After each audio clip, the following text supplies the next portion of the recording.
kwa Mwenyezi Mungu kwamba tumeanza mwezi mtukufu wa Ramadhani na tumeamini kwamba tumemaliza katika makumi yote ambayo yameelekezwa kwa maana 10 la rehma, 10 la maghfira na 10 la kuwatu na moto. Tunamwomba Mwenyezi Mungu azijatakabalie funga zetu na hiyo katika maeneo hayo yote tumefanikiwa. Na kama kuna sehemu tumepungukiwa, Mwenyezi Mungu atusamee, na kwa vyote vile tunategemea yeye na ndiye ambaye kila mmoja tunategemea. Ndugu viongozi, mimi niendelee kutumia fursa hii kwa sababu siku ya hotuba. Niwashukuru sana. Nikushukuru sana wewe Mtazami kama maelekezo ambayo nimetoa kwamba jambo hili lifanyike, tukusanye watumishi pamoja na watu wengine wenye jambo hili la kukaa kwa pamoja. Na naamini kwa tafsiri au kwa definition ya futari, naamini sote kila mmoja wetu tumefutari. Yale mengine pengine kuna mmoja alikuwa akipenda kinywaji hicho, itakuwa huko ni kwenye kula, lakini kwenye futari tukio limefanikiwa sana, alhamdulillah rabbil alamin. Sasa kubwa zaidi mimi niendelee kukushukuru Mtazami pamoja na timu yako kwa kuliratibu jambo hili vizuri na likafanikiwa kwa kiwango hicho ambacho tumeshuhudia siku hii. Lakini pia niwashukuru na wale wote ambao wamealikwa, wale wa ndani kwenye wizara hapa Pemba na wale ambao wengine kutoka viongozi wetu wa chama pamoja na wananchi kwa kuja kwa pamoja katika kujumuika katika jambo hili. Kwa kweli jambo hili imani yangu ni kwamba limetuunganisha. Na limetuunganisha kila mmoja, ukitazama nyuso kila mmoja anatabasamu kufurahia uwepo kwa pamoja hapa katika tukio hili. Kwa hiyo kubwa zaidi mimi niwaombe kama watendaji katika Wizara ya Kilimo pamoja na wengine viongozi wengine ambao tumekutana nao, tuendelee kuishi kama tukiwa tu wamoja wakati wote. Kama ambavyo tumekutana hapa kwenye tukio hili ambalo limetuunganisha, na maisha yetu tuendelee kuishi hivyo, na tukitegemea kwa yale matokeo ambayo tutakuwa tumeyapata mazuri yanayotokana na matokeo ya funga zetu. Mwenyezi Mungu endelee tujalie tuendelee kuishi siku zote. Ndugu viongozi, ikiwa tumeendelea kwamba kesho tunategemea Mwenyezi Mungu akipenda, Sheikh Omar atatuelekeza swala zitaswaliwa wapi kwenye misikiti hizi, basi tuendelee kuwakumbusha kwamba tukio hili limemalizika na iftari, lakini tumekamilisha na mwezi mtukufu wa Ramadhani siku ya leo. Sasa niwakumbushe kwanza, kila mmoja wetu adhamirie na akusudie kwenda kutekeleza ibada nyingine ya zakatul fitri, ili kusudi maelekezo ya dini na mujibu wa funga zetu basi liendelee kufikia. Kwa hiyo kila mmoja hilo alikumbuke, twende tukalitekeleza, na kwa hawakuwepo tuendelee kuwakumbusha.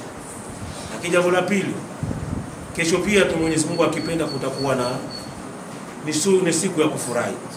Pamoja na kufurahi wiko, naamini kwamba vijana wetu watapita mitaani, lakini kuna kuombana sikukuu na mambo mengi. Hayo tukitakiwa tuyatekeleze, na tukiyatekeleze kwa kutegemea kwamba tunamtegemea Mwenyezi Mungu atulipe hicho ambacho tutatoa. Kwa hiyo tuendelee kukaa na familia zetu, tupunguze safari zisizokuwa za lazima, na ikibidi kama tutakuwa na safari basi tutokeni na familia zetu, ili kusudi siku ya kesho ni siku ambayo tutakuwa na kazi nyingine za serikali, basi tupunguze kidogo kwa muda wote tuko maporini tuendeleze na shughuli. Kwa siku ya kesho basi tubaki kwenye familia zetu, na huko tukiwa tumetimiza kushiriki kwenye swala kama vile ambavyo mashehe watakuwa wanaongoza katika swala hii ya Eid ambayo kila misikiti itakuwa inaendelea kuswaliwa. Lakini lingine la mwisho ni wakumbusha, kwa kuwa sisi ni watendaji ambao tuna jukumu la kuzalisha chakula ndani ya nchi. Naomba tusisahau, tukimaliza kufunga, tumemaliza kufunga Ramadhani, pengine tukamaliza na kufunga 6 pia.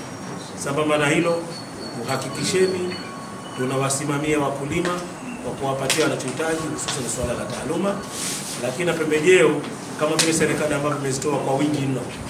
Tuzisimamieni pembejeo ambazo zimeletwa ziweze kuleta matokeo.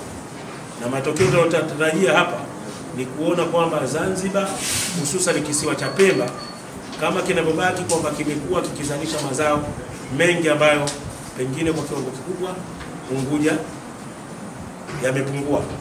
Kwa hiyo niwaombe sana jukumu hilo tulitekelezeni kwa bidii.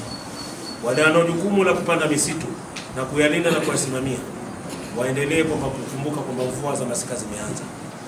Ni vizuri na ni kukumbushana kwenye maeneo ya serikali tuendelee kufanya hayo, na yale maeneo ya watu binafsi kuendelea kuwakumbusha wakulima, kila mmoja wetu aweze kufanya haya. Yakifanikiwa na uzalishaji wetu kipanda, maana yake tutaweza kuzalisha chakula kingine cha mwezi mtukufu wa Ramadhani unaokuja, na tutafunga pasi na muguza yoyote. Kama tunavyofahamu, mwaka huu licha kwamba bei za vyakula vingi hazikupungua, lakini kwa sababu uzalishaji wa mazao ya kulima yalikuwa hayako chini sana, tumeona utulivu wa bei ama mfumuko wa bei tuliweza kucontrol mpaka leo tumemaliza funga. Hakukuwa na chakula ambacho hakikuweza kupatikana. Sisi kazi yetu sikuzalisha fedha, sikusimamia fedha. Sisi tunazalisha mazao, wenye fedha waje wanunue. Kwa hiyo tunachoona kwamba kwa mwaka huu mfumuko wa bei tuliweza kuicontrol kwa kiwango kikubwa, na niendelee kutumia fursa hii kuwashukuru sana kwa kazi kubwa ambayo mnaendelea kufanya, na wale wengine ambao wanahusika na masuala ya kusimamia usalama wa chakula, hususan mifugo inapochinjwa siku ya kesho. Timizeni wajibu wenu kwa ufanisi mkubwa. Kwa wale ambao wanakaidi taratibu, basi naomba muabidiishe, kwa sababu taratibu tunataka tupate chakula kilicho salama, tukijua na taasisi nyingine nao wanaendelea kutekeleza wajibu wao kama vile serikali ambayo imeelekeza.